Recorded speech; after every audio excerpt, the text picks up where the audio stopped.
Did I say pre-season that I was trying to hold my wild card? Yes. Did I say during the early season and the streams that I was trying to hold my wild card? Yes. Did I suggest that you at least hold until the transfer window closes? Yes. Did I say really you should only use your wild card if your team really desperately needs it? Yes. Have I used my wild card? Yes. Do I really need it? Well, let's find out. Let me explain to you why I'm using my wildcard in Game Week 3 whilst we review Game Week 2 and look towards Game Week 3 and beyond.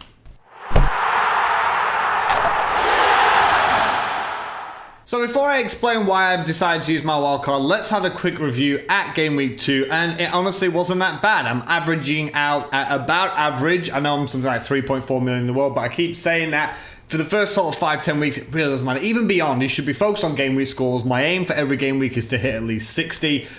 64 minus 4 is 60, and it's just above the average. For most people, it was a pretty difficult game week. It just felt like it balanced out with the likes of, well, it feels like FPL football is crazy right now. We're just getting monster hauls with Salah in game week 1 and then Mane in game week 2. And then we're getting things like Son and Kane getting 4 and 5 attacking returns in single matches. And Calvert-Lewin getting hat-trick, Rodriguez goal and assist. That's sat in my team right now, which is obviously excellent. But it's kind of difficult, and that might put people off actually getting a wild card. The fact that everything feels so volatile right now. But if we just go through the team, so starting off with Matt Ryan. Now, a problem that I mentioned and joked about on stream and in last week's video is I had 7 players playing against each other this game week, and it still turned out all right. Matt Ryan managed to keep out Saint Maximin and Lewis with a 6-pointer, which isn't too bad. In defence, the double Liverpool defence, people saying, what are you doing? Get rid of them. How can you not have Salah? Blah, blah, blah, blah, blah. Well, there you go. 7 points and 6 points. Hopefully the start of many for Trent and Robert back. Trent Alexander-Arnold looked like he was getting back to, well, being Trent Alexander-Arnold instead of that horror show in game week 1. And Robertson's heat map, if you get a chance to have a look at it, guys, even against Chelsea, it is so attacking. Just a brief side point.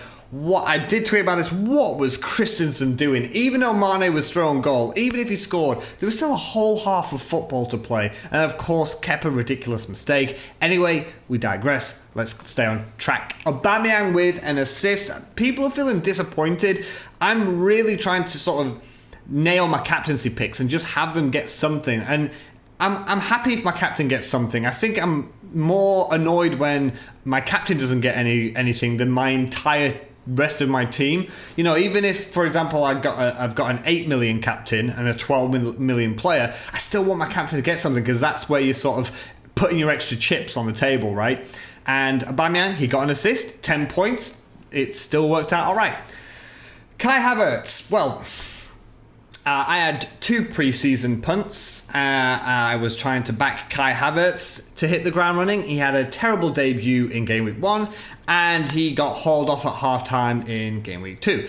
My other punt preseason, who I thought might turn the corner and get back to some of his old form, was Dele Alli, who got hauled off at half-time in game week 1 and didn't even get into the squad in game week 2. But I took a -4 for game week 2, and there he is, James Rodriguez with a goal and assist. He is going to look like mighty, mighty fine value, isn't he?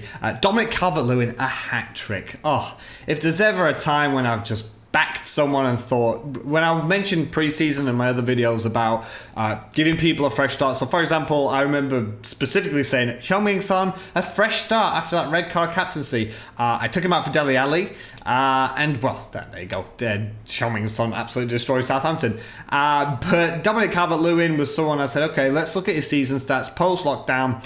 Holiday Everton, nothing to play for, and then with I was really sort of excited by the investment into the midfield, because in my Premier League prediction video, when I suggested that Everton could do a lot better, they just need a creative midfield. But bringing in Alan Decore and James Rodriguez is such a good move, and it's weird to actually see a manager do what the fans and the neutrals think is right. You know, like, it feels as though like Manchester United are now sidetracked and they're desperate for a left back, but is that what they really need? They probably need a centre-back. They probably need another creative winger. But there you have it. James Rodriguez and Dominic Calvert-Lewin with an absolute wonderful game week. And they have some good fixtures to come as well. I don't think they're going to be going anywhere on this wildcard. Martial in a very disappointing Manchester United side. I don't single him out. individually, I think as a whole, it was poor. Crystal Palace, I said when I watched them against Southampton, it was horrible to watch, but they're so good defensively. They're just so organised. I even thought that they were going to get relegated at the start of the season. It, of course, still could happen, but they can just pull it out of the bag. I don't know how they do it, but Zaha having an absolute storming start to the season. And Timo Werner, I've seen and heard other people mention this, like it's difficult to sort of gauge what's going on with Chelsea right now. So the first one, they played against Brighton away from home. It was later than everybody else against a new and decent looking Brighton team. And then to be down to 10 men before half time against the champions, we haven't seen what is going to come from Werner yet. I would have taken him out, because I really miss Raul Jimenez. I always want Raul Jimenez, but I just cannot take Timo Werner out against West Brom. But I have this horrible feeling deep down in my stomach that he's going to get benched for Tammy Abraham. Now, that would be crippling for Werner's confidence, in my opinion, not just because, obviously, he's in my FPL side, but he hasn't scored a goal yet, and to give him an opportunity against West Brom in that defence, and with Kieran Gibbs as well getting suspended, so a further weakened West Brom defence, that's when you just say, okay, Werner, now's the time to shine. And I think the same could be said for Kai Havertz as well. So, obviously, if you've clicked on the video because of the word wildcard, maybe you are deciding that you would like to play your wildcard as well. Well, again, I am going to suggest the same advice, and I always say I give advice, and people sometimes take it or they don't, and I never take my own advice, because I said hold until the transfer window, keep it in your back pocket because of maybe things like coronavirus coming back and locking things down, or, we've even seen Ilkay Gundogan test positive, so he's out. Or just, if your team's not in that much of a bad shape, if you wait, the longer you wait, the more data and stats and eye tests you've got in the back pocket, and that's when you can be like, right, you can really confidently wildcard. But I've decided I want to play aggressive, and I've seen a lot of people taking -4s and 8s even from last game week, but definitely this game week. And I kind of think if you're going to take hits and then wildcard, then in my opinion, I might as well wildcard and then maybe take hits. Because it's like people are definitely taking like a -8 or a -12, and then maybe that doesn't work out in a couple of weeks, they'll take a hit. So I'd rather do it now, but also fixture swing and the players that I want in. So of course we didn't start with the likes of Manchester City, and we've already got an idea. So I always say the squad that you have before the season even kicks off, it's the most difficult thing, because you're going off reports and pre-season friendly and a little bit of last season. But now, after 2 game weeks, it's not ideal, but I do feel confident with the players that I do or don't want in this squad. So if we just have a look at the squad that I've got now, and I'll discuss why I've got a wild card and the players I'm thinking and considering bringing in to replace those players. So I'm going to go through my squad. So starting goal, Matt Ryan, been perfectly fine. Probably going to change to Martinez at Aston Villa. But if I'm honest, I could probably stick happily with Ryan, which is funny because you're probably already thinking, well, you're not even changing your goalkeeper. Why are you wildcarding? But Matt Ryan, or I think would change to Martinez, but something I have been toying around with is if I'm going to have this squad now for, say, 10 to 15 game weeks, I am even considering investing 5 million in a goalkeeper and bringing in someone like Guaita at Crystal Palace, because that's a team that can not only grind out clean sheets, but he'll get a lot of save points as well. Could possibly even lean towards like a 5 million Pickford if I don't want to go for Luka Dean, just so I can get a hold on some of those clean sheet points, potential clean sheet points for Everton with their still pretty decent run of fixtures. But that's just one idea I'm toying with. Again, you're going to probably laugh because double Liverpool defence, I'm not going anywhere on that. I'm happy with Trent and I'm happy with Robbo. So we're 3 players in and I haven't changed anyone yet. So let's go to the rest of the defence. So we've got Lewis and we've got Kyle Walker-Peters. So Lewis I don't think is a bad option. Kyle Walker-Peters got an assist, but obviously they conceded a lot of goals against Tottenham. But here's the thing. Something that I've decided to do, so I've been spreading the funds around. You can say I've only got 1 premium player in Aubameyang and a couple of like 8 to 9 million sort of players knocking about as well. That idea I think is still going to remain, but I am going to put more money into my defence.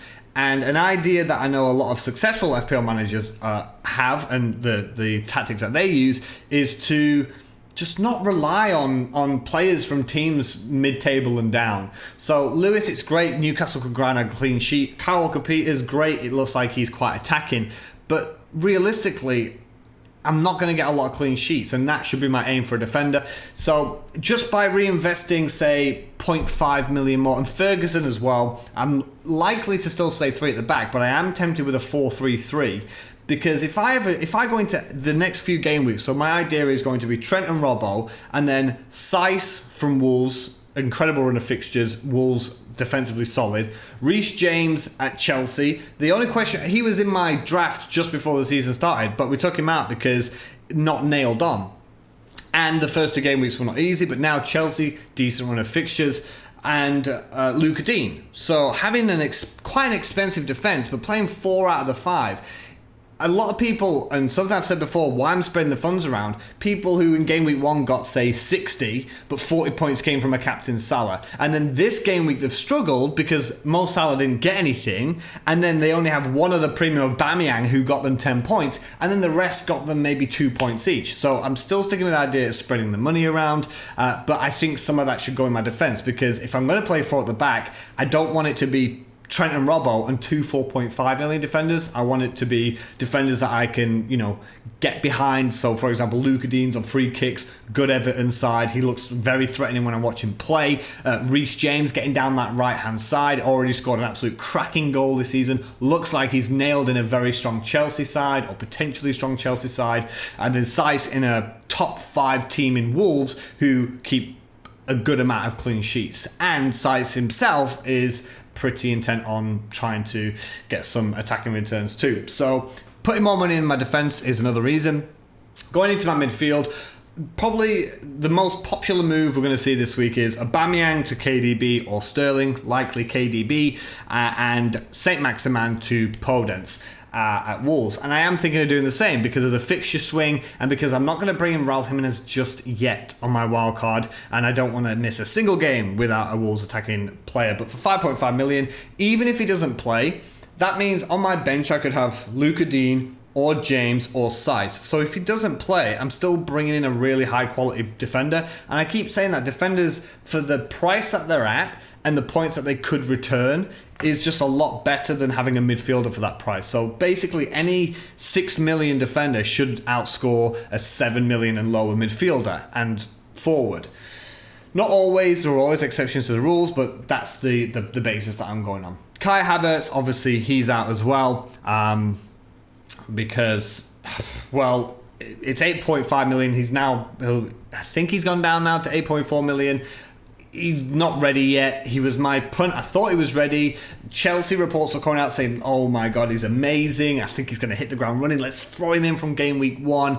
I think that's been a mistake for Chelsea. I think that's been a mistake for Kai Havertz. And it's certainly been a mistake for me. So he's out. And again, spreading the funds around, but we'll have a look at some of the ideas that I've had later on. But again, so basically my defense is almost staying the same, but a bit more money. And basically my whole midfield, because Burke was on the line, but he actually started 4.5 million midfielder, played 90 minutes for Sheffield United. But again, unfortunately, we still couldn't get a good idea about Sheffield United because they were down to 10 men as well. This is how crazy football has been so far. It's just penalties, red cards, and goals.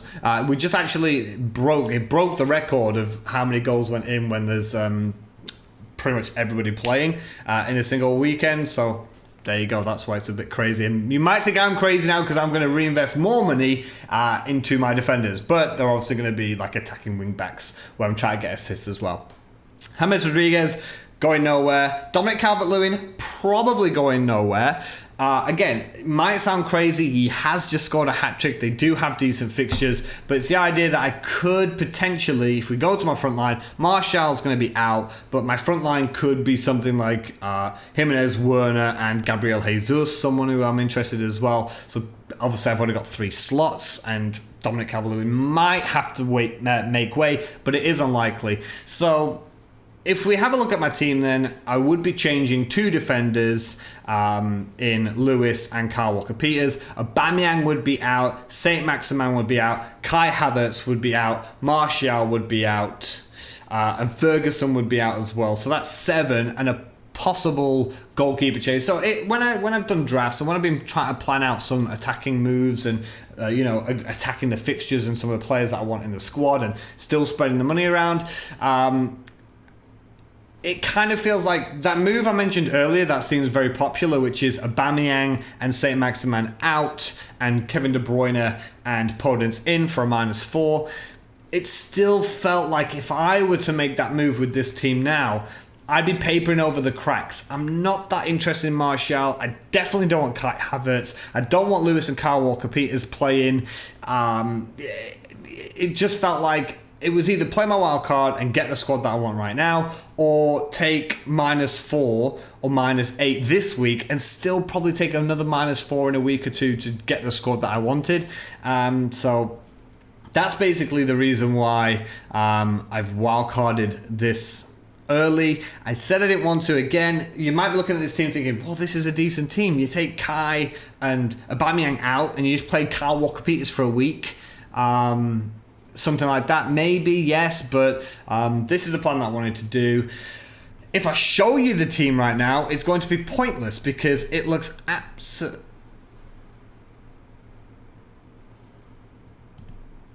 Okay, I panicked then because I don't know what happened. It logged me out. I thought I got hacked there. That would have been awful. Yeah, so there's no real point in showing my team right now because it's hideous. And it's, for any experienced manager, you're going to know why. I'll just give you a few seconds if you want to comment below about why you know that this is a terrible squad. Actually, it's not that terrible. But if you know why, wildcard, I'm also trying to earn a little bit of money, aren't I? So players that look like they could be going up throughout this week. So I activated my wildcard on Saturday night, I think it was. Because if you're going to wildcard, you've got to do it at the start of the week if you want to, earn a couple of 0.1 or 0.2 million. If I just go to the transfer page, actually, so you can see Dominic Calvert-Lewin 7.1, he's worth 7.2, could be going up to 7.3, but I don't think he's going anywhere. Patrick Bamford, he's worth 5.7, I've got him for 5.6. So basically, if Bamford goes up again, if Zaha goes up again, De Bruyne has gone up as well, but he's going to stay. Son's gone up to 9 million again. Rodriguez, for some reason, has not gone up, but that doesn't matter. I'm not selling him. Castagne, the armless wonder here, he's gone up. Oh, he's not gone up either. 5.5. I take that back. Saiz has gone up to 5.1. Robbo's just knocking about. Justin, you can see 4.6. He's gone up, and he might go up twice. And James, you can see here, 5.1 has gone up, but he might not go anywhere here. So this squad is obviously not finished. I'm just having these players in right now because I'm trying to get a little bit of extra money. But the idea could be a 3-4-3 still with Calvert-Lewin and Timo Werner and Raul Jimenez staying in, and then Timo Werner could make way for Gabriel Jesus because I'm still not too sure on the... Originally I wanted the De Bruyne Sterling attack force, but we'll have to wait and see how it is. But let me know in the comments below, are you guys wildcarding this game week? Are you holding? Am I crazy to wildcard so early? I'll always still say, guys, play the game that you want to play and have some fun, right? You want to look at your games, week squads, and think, oh, I don't want this, or I'm just going to have to do this transfer this week, and then for the next 5 weeks, do these transfers. Or if you want to just play wildcard, have some fun and get the lads in that you want. It's, play it your own way. Let me know who your captains are for the up-and-coming game week. It's not that easy. We've got United away against a good Brighton side. We've got Spurs against Newcastle, looks likely, but I'm personally still not that interested in Spurs. I think Southampton were tactically terrible. And Jose Mourinho just did a little bit of magic by saying, Harry Kane, drop deep and lump the ball over the top for Heung-min Son. And it absolutely destroyed them. City at home to Leicester, not ideal for Manchester City if you want to captain them, but some defensive issues at the back for Leicester for sure. That Man City could attack there. And Liverpool, even though they're at home, they are against Arsenal, so it's not that easy for captaincy. We're probably going to be looking at Man City or Spurs. Or if you want to take that risk, I know a lot of people are thinking about Timo Werner for Chelsea. Personally, even though they're away at West Brom, it's a little bit too much for me to gamble on a player that has yet to really sort of solidify his place in my own FPL team, let alone giving him the armband. So that's going to be it for this game week, guys. I hope you enjoy it. I'll be streaming on Friday at starting between 12 and 12:30 p.m. UK time, Friday afternoon. If you like it, maybe leave a like and subscribe by clicking over there. Here's a stream for last game week where you can see if any of the things I've said today has made any sense, or if all my predictions were wrong. I think I did all right last week, but anyway, thanks a lot, guys, and as always, have a good one.